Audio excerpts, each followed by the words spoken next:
Hello friends, कैसे हैं आप सब। आई होप आप सारे स्टूडेंट्स बहुत अच्छे होंगे, बहुत स्वस्थ होंगे और साथ ही साथ बहुत ही ज़्यादा हैप्पी होंगे और अपनी गर्मी की छुट्टियों को बहुत ही अच्छे से एंजॉय कर रहे होंगे। तो मैं सलोनी फिर से आपका स्वागत करती हूँ मेरे एक नए यूट्यूब चैनल में। और आज हम लोग पढ़ाई करेंगे सेम वही chapter 5/2 fabric chapter 3 of class 7th।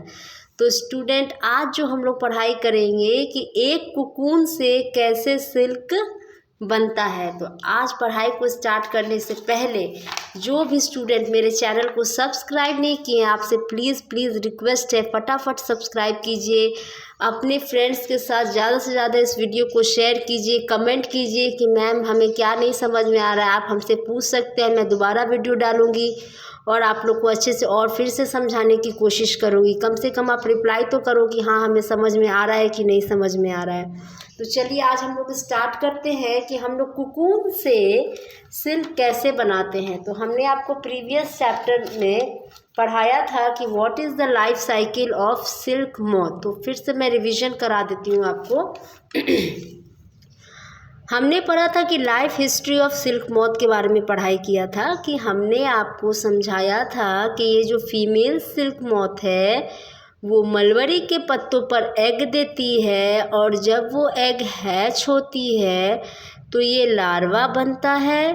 Female silk moth का छोटा सा रूप लार्वा होता है और ये जब लार्वा बड़ा हो जाता है तो ये कैटरपिलर का रूप ले लेता है।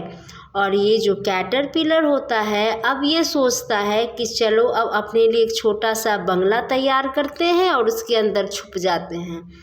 तो अब इसने क्या किया, अपने लिए एक बंगला तैयार किया। तो ये जो कैटरपिलर है एक सिक्रीट करता है फाइबर, और वो फाइबर जो होता है स्टूडेंट प्रोटीन का बना होता है, ठीक है ना। अब वही मेनली सिल्क होता है और वो अपने बॉडी को उसी में कवर कर देता है और वो बनाना शुरू करता है, एक जालीदार परत बनाना शुरू करता है। जैसे आपने मकड़ी को देखा है ना अपना घर बनाते, ठीक उसी प्रकार से वो अपना जो सिक्रीट करता है फाइबर और वो फाइबर प्रोटीन का बना रहता है, ठीक उसी प्रकार से कैटरपिलर भी अपना घर बनाता है। अब वो मेनली ही सिल्क होता है और ये जब घर बना के अंदर छुप जाता है, अपने बॉडी को कवर कर लेता है, तो इस पूरे घर को क्या बोलते हैं हम लोग, कुकून बोलते हैं। और इसी कुकून के अंदर ये कैटरपिलर प्यूपा के स्टेज में आ जाता है। तो जब एक कैटरपिलर प्यूपा के स्टेज में आएगा तो उसी वक्त हम लोग इस कुकून को लेकर अपना सिल्क का थ्रेड बनाएंगे और सिल्क थ्रेड से हम लोग क्या करेंगे, सिल्क फैब्रिक बनाते हैं। और फिर ये पुपा से क्या होता है, फिर वो अंदर अपनी पंखे बनाने शुरू कर देते हैं और फिर वो तैयार हो जाते हैं, एक adult silk female silk moth में वो रेडी हो जाते हैं। तो हमने आपको पढ़ाया था कि इसने कुकून बनाया था जो कैटरपिलर का बंगला था, आशियाना था। तो इस कुकून को मैंने आपको बोला कि इसी कुकून को हम लोग ले लेते हैं सिल्क बनाने के लिए, ठीक है ना।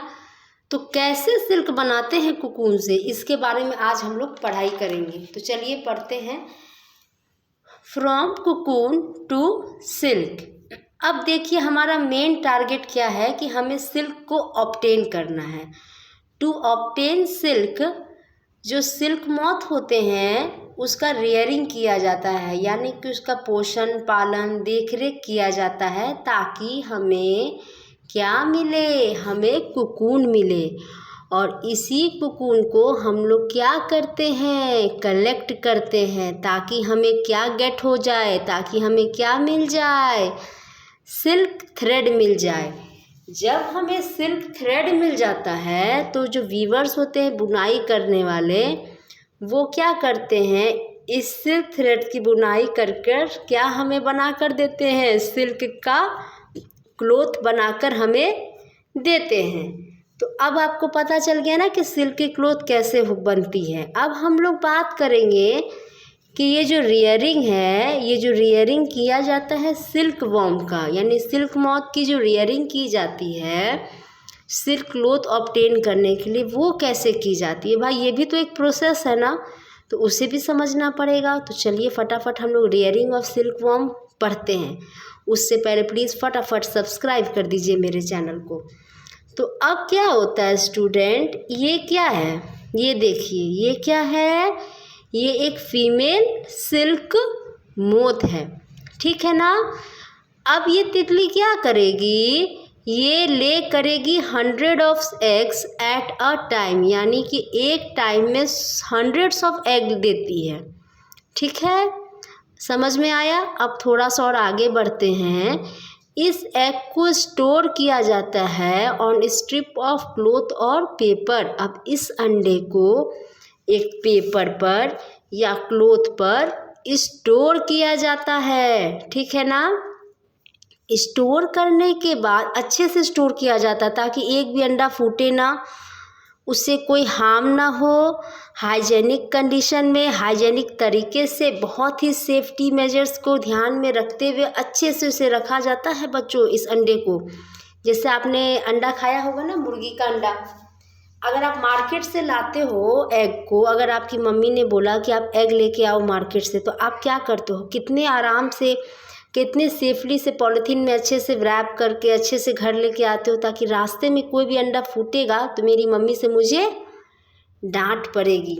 तो आप एक मुर्गी के अंडे को घर ले जाते वक्त कितना ध्यान रखते हो। तो जो इसका काम करते हैं ना, वो क्या करते हैं, इन सारे छोटे छोटे अंडे को बहुत ही अच्छे से देख रेख के साथ, एकदम प्रॉपर अटेंशन के साथ इसको क्लॉथ या पेपर के स्ट्रिप्स पे रखते हैं, ताकि एक भी अंडा फूटे ना, टूटे ना, डैमेज हो। और ये क्यों जमा करते हैं भाई, क्यों रखते हैं क्लॉथ और पेपर के ऊपर, ताकि वो सिल्क वॉर्म वाले फार्मर के पास जाकर बेच दें।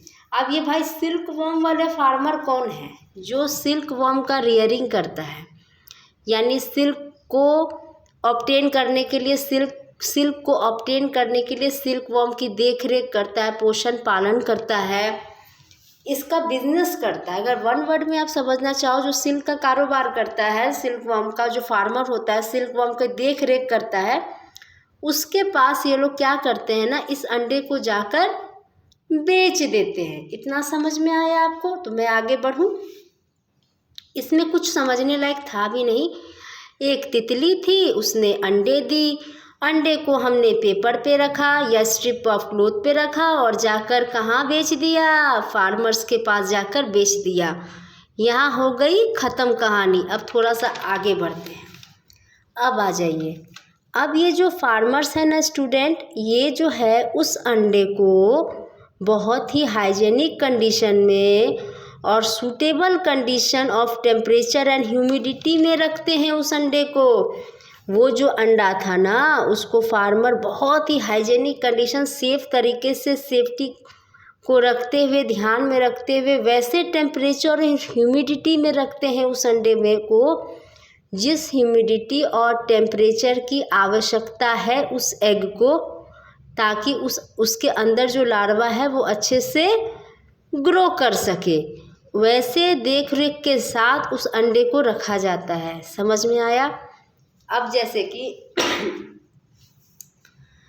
आप अपने माँ के गर्भ में रहते हैं, कोई भी शिशु अपने माँ के गर्भ में रहता है, तो कितना अच्छे से उसका ध्यान रखा जाता है ना, ताकि उसको कोई भी हार्म ना पहुँचे। जब शिशु इस दुनिया में वापस आता है तो भी उसका ध्यान रखा जाता है। क्यों रखा जाता है? क्योंकि माँ के गर्भ में बच्चा को जो टेम्परेचर मिलता है वो बहुत ही अंदर गर्म रहता है।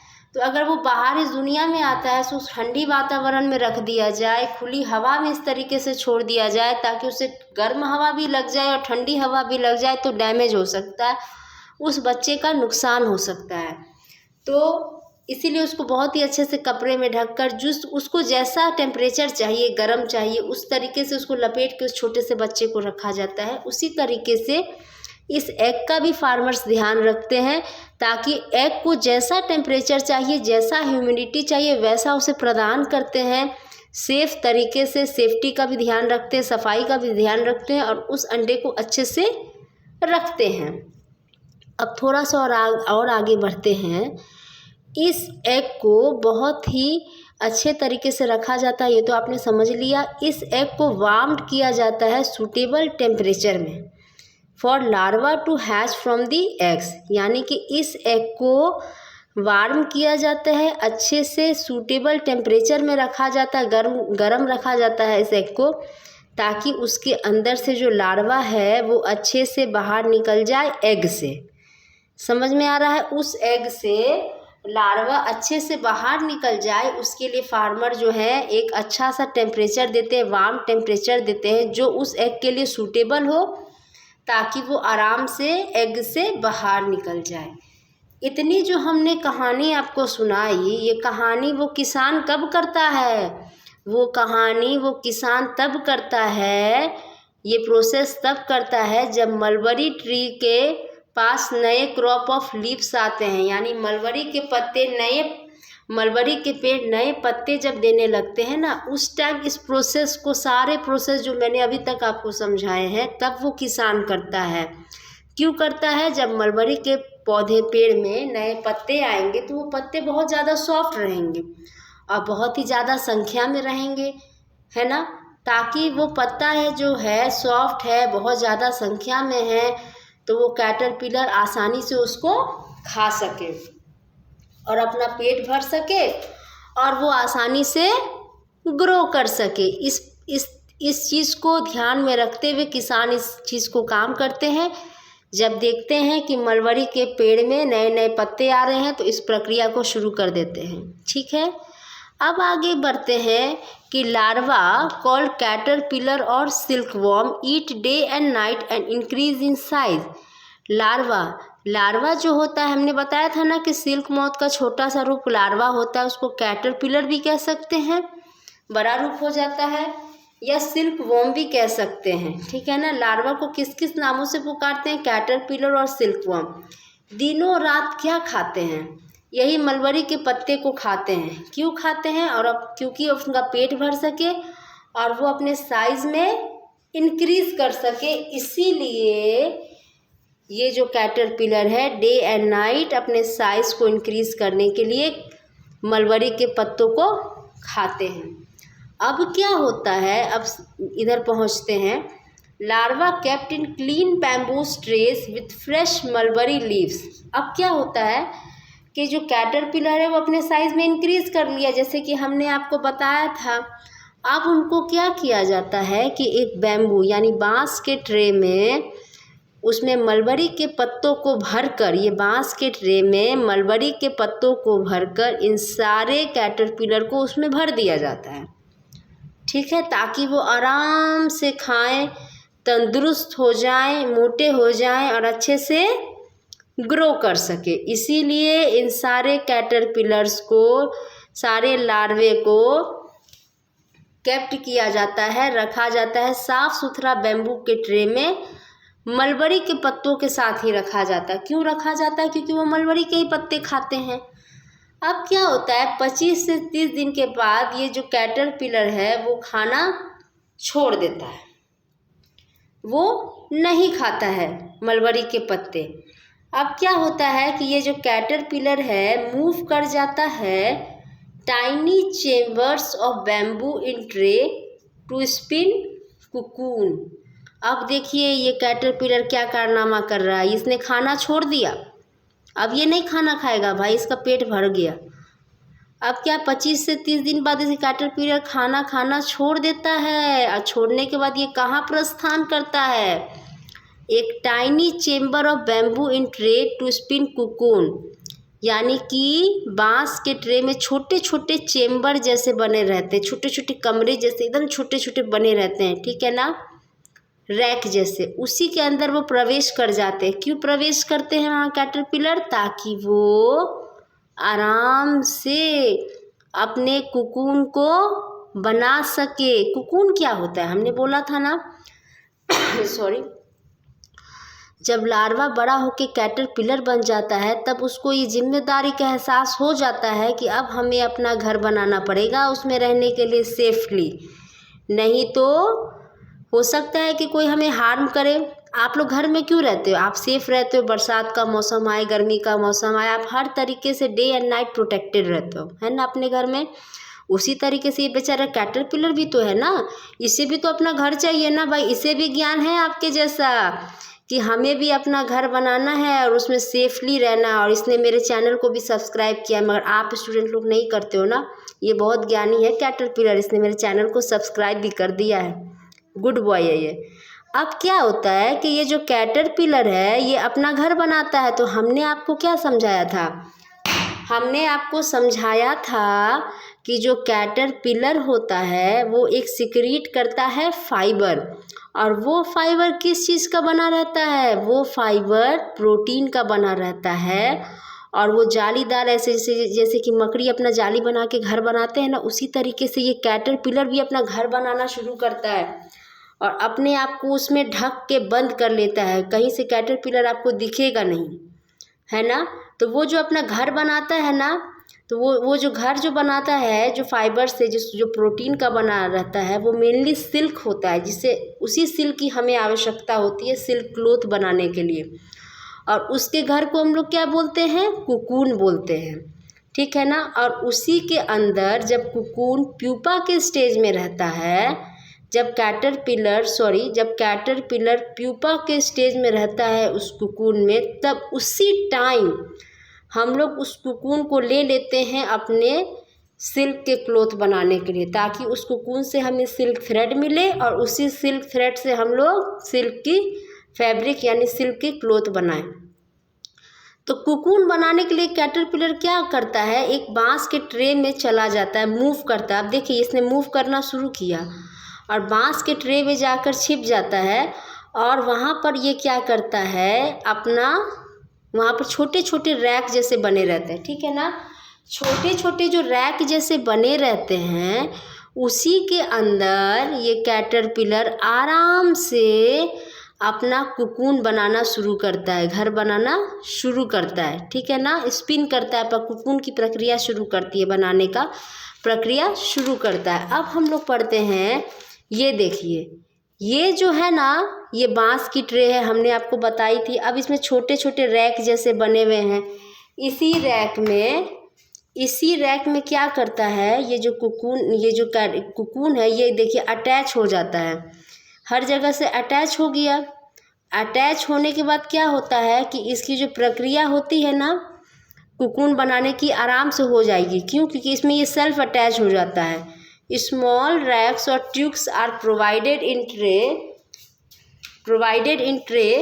To which cocoon get attach. अब देखिए, स्मॉल रैक्स और tubes are provided in tray to which cocoon get attach. अब देखिए, छोटे छोटे रैक आपको दिख रहे हैं ना, ये देखिए मैं आपको दिखाने की कोशिश कर रही हूँ। ये छोटे छोटे जो रैक आपको दिख रहे हैं, उसी में ये बेचारा कुकून जाके अटैच हो जाता है। क्यों अटैच होता है? ताकि वो आराम से अपना कुकून को बना सके, अपना घर बना सके। तो आराम से अटैच हो जाएगा और अपना कुकून की प्रक्रिया शुरू कर देगी, बनाने का कुकून का प्रक्रिया शुरू हो जाएगा। अब क्या होता है कि सारा कुकून उसमें जाके अटैच हो गया। अब क्या होता है कि कैटरपिलर और सिल्क वॉर्म स्पिन कुकून, ठीक है, inside which develops the silk moth, ठीक है। कैटरपिलर कह लो चाहे सिल्क वॉर्म कह लो, अपना कुकून बनाना शुरू करते हैं। और इसी के अंदर जब प्यूपा का स्टेज आता है, फिर प्यूपा से ये अंदर में क्या बन जाते हैं? सिल्क मॉथ, यानी कि फीमेल अडल्ट सिल्क मॉथ, यानी उनके पंख भी आ जाते हैं, वो तितली का रूप धारण कर लेता है, ठीक है। अब कुकून बन गया भैया। अब कुकून जो बन गया, अब इसके आगे का प्रोसेस क्या होगा कि अब इसकी प्रोसेसिंग होगी। इस कुकून की प्रोसेसिंग कर हम लोग सिल्क को ऑब्टेन करेंगे, जो हमारा पहला टारगेट है। तो इसको अगर हम फिर से समझना चाहें तो आप बच्चों को मैं फिर से समझा देती हूँ, तो आपको फटाफट रिवीजन हो जाए। ये है हमारी तितली, इसने अंडे दे दिए 1000। इस अंडे को हमने क्या किया? इसने 100 अंडे जो दिए, उस अंडे को हमने क्लॉथ और पेपर में अच्छे से रख दिया सेफ्टी से, ताकि एक भी अंडा ना फूटे। जैसे मम्मी आपको अंडे लाने देती है ना मार्केट में, तो आप ध्यान रखते हो ना कि कुछ फूटना नहीं चाहिए, बड़ी पिटाई पड़ेगी। इसी तरीके से ये लोग भी अपने अंडों का ध्यान देते हैं, फिर जाकर फार्मर को बेच देते हैं। अब ये बेचारा फार्मर क्या करता है? इस अंडे को बहुत ही सफाई के साथ हाइजेनिक कंडीशन में रखता है और उसको वैसा टेम्परेचर और ह्यूमिडिटी देता है उस अंडे को जिसमें उसकी आवश्यकता हो। मैंने बताया था ना, एक छोटे के बच्चों को, छोटा सा बच्चा अगर गर्भ में है तो माँ उसकी कैसे देख रेख करती हैं, ठीक है ना। जब वो बाहर इस सृष्टि में आ जाता है तो भी उसे गर्म कपड़े में लपेट के रखा जाता है। जैसे उसके माँ के गर्भ में टेम्परेचर था वैसे बाहर भी उसे दिया जाता है ताकि मेरे बच्चा अच्छे से ग्रो करे। ठीक उसी प्रकार से अंडे की भी देख रेख की जाती है।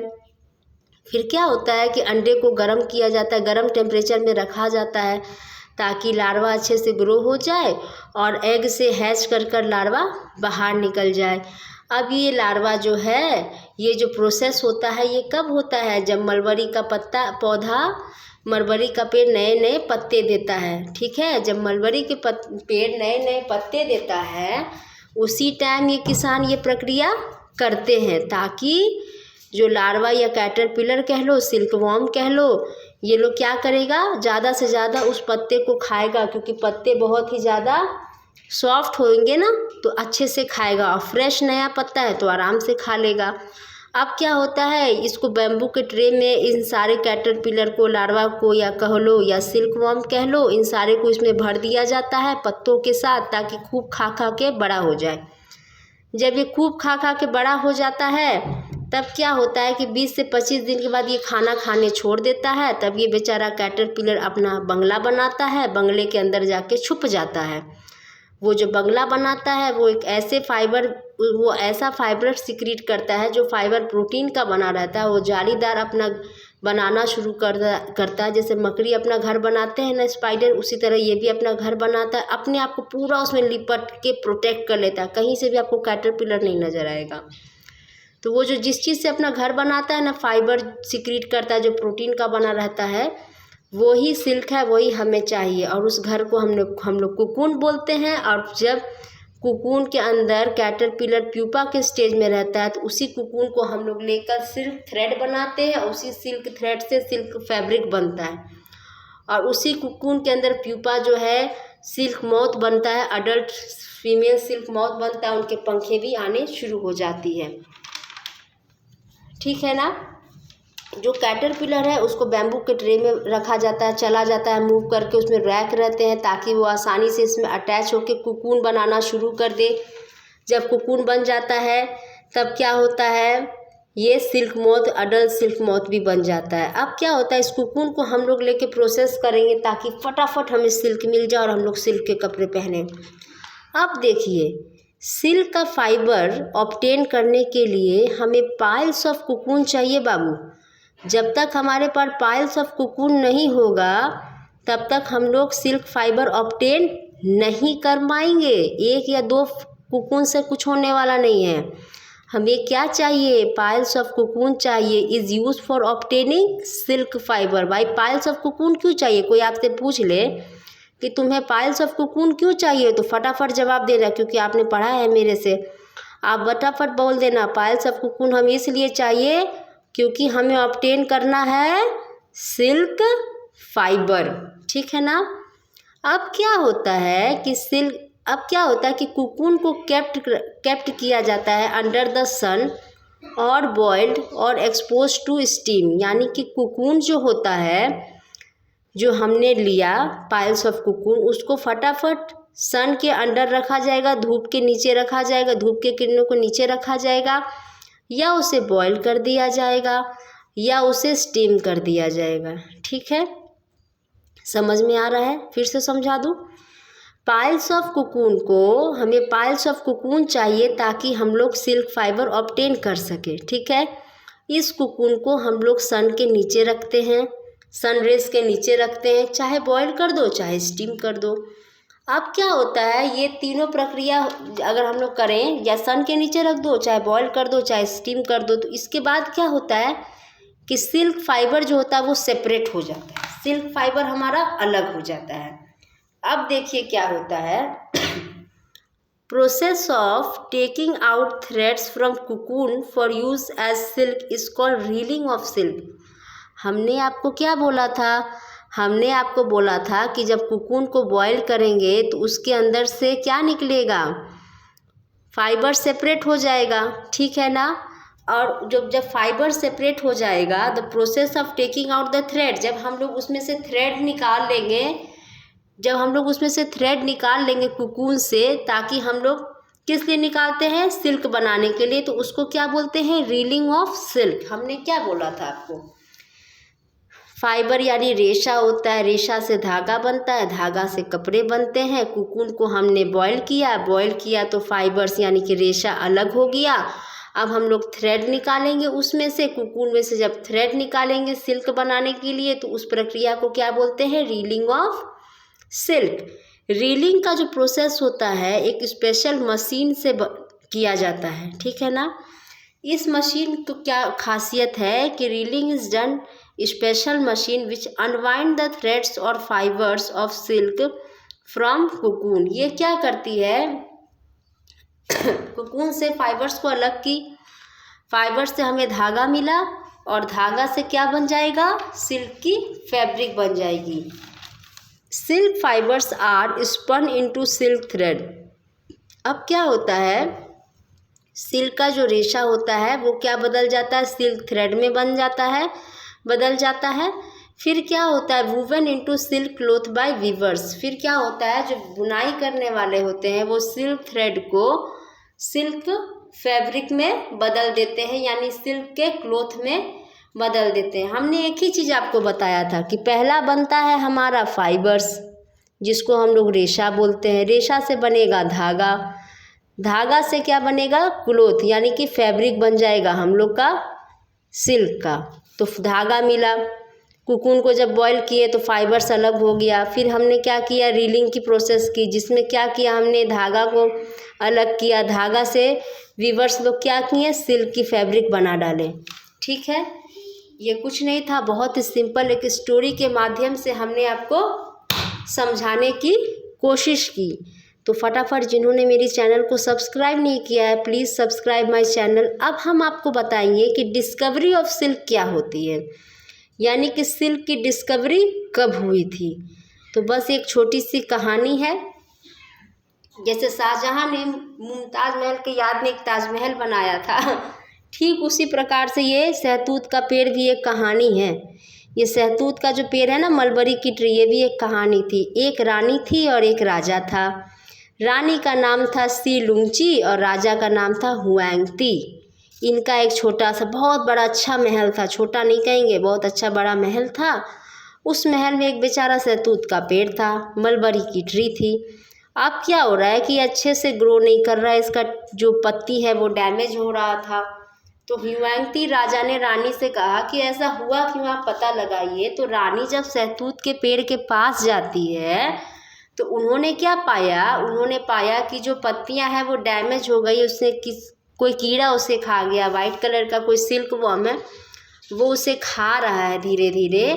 और उन्होंने पाया कि एक कोकून जैसा फॉर्मेशन हो रहा है, वाइट कलर का चमकदार जैसा फॉर्मेशन हो रहा है लीव्स पे। उन्होंने ये देख रहे थे, बहुत गौर से देख रही थी रानी, ठीक है ना। तो वो चाय का कप अपने हाथ में ली हुई थी, तो फटाक से वो जो कोकून था ना उनके चाय में गिर जाता है। बॉइलिंग चाय होती है ना, गर्म चाय में गिर जाता है। जब कोकून चाय में गिरता है तो इसमें से थ्रेड अलग अलग हो जाते हैं, ये सारे थ्रेड दिखने लगते, तैरने लगते उनके चाय के कप में। ये चीज़ राजा को पता हुई। वहाँ से डिस्कवरी हुआ कि जब ये कोकून, हमने बताया था ना कि कोकून को बॉयल करोगे तो थ्रेड लाइक फाइबर्स अलग अलग हो जाते हैं। वहाँ से पता चला कि मलबरी के पौधे से हमें सिल्क मिलेगी। और ये बहुत गुप्त रखा गया था, हज़ारों सालों तक इसे गुप्त रखा गया था, किसी को बताया नहीं गया था कि इस पेड़ से भी हम सिल्क पा सकते हैं। अब क्या हो गया कि बहुत सारे ट्रेडर्स लोग, जो व्यापारी लोग हैं, आए। तो क्या हुआ ये लोग सिल्क का व्यापारी लोग होते हैं, सिल्क को बेचने जाते हैं, इधर उधर बहुत सारे कंट्रीज़ में जाते हैं बेचने के लिए। तो वहाँ से बहुत सारे कंट्रीज़ में बात फैल गई कि सहतूत के पेड़ से भी हम लोग सिल्क निकाल सकते हैं। ये जो कहानी थी वो चाइना की थी, चाइना में ही मेनली चाइना में ही ये कारोबार शुरू हुआ था, ठीक है ना। चाइना में ही ये व्यापार हुआ था। वहीं से जो ट्रेडर्स लोग जो थे इधर उधर अदर कंट्रीज़ में जाते थे, तो जिस रूट से वो जाते थे ना, उस अपना ट्रेडिंग करने, अपना बिजनेस करने, उस रूट का क्या नाम था, सिल्क रूट, ठीक है। आपने हिस्ट्री में भी पढ़ा होगा, उस रूट का नाम था सिल्क रूट। इसी सिल्क रूट के माध्यम से बहुत सारे ट्रेडर्स जो है सिल्क की ट्रेडिंग करने जाते थे, सिल्क का व्यापार करने जाते थे। वहीं से बहुत सारे लोगों को पता चल गया धीरे धीरे कि मलबरी के ट्री से हम लोग सिल्क निकाल सकते हैं। और ये रही रानी और राजा की कहानी, और यहीं से निकला हमारा सिल्क, और सिल्क के कपड़े हम लोग पहनते हैं। तो कैसी लगी आपको रानी और राजा की कहानी, और कैसी लगी मेरी कहानी जो मैंने आपको पढ़ाने और समझाने की कोशिश की। अगर कोई भी स्टूडेंट जो भी मुझसे जुड़े हैं, इस वीडियो से जुड़े हैं, तो प्लीज़ ज़्यादा से ज़्यादा अपने फ्रेंड सर्कल में इसे शेयर कीजिए। अगर समझ में आ रहा है तो सब्सक्राइब कीजिए, वरना कोई फोर्स नहीं है। और ज़्यादा से ज़्यादा शेयरिंग कीजिए, सब्सक्राइब कीजिए, और चैनल में कमेंट कीजिए कि आपको और इसमें क्या समझना है, कौन सा पार्ट आपको समझ में आ रहा है और कौन सा पार्ट नहीं समझ में आ रहा है। आप लोग रिप्लाई कीजिए। Thank you very much. मिलते हैं नेक्स्ट वीडियो में।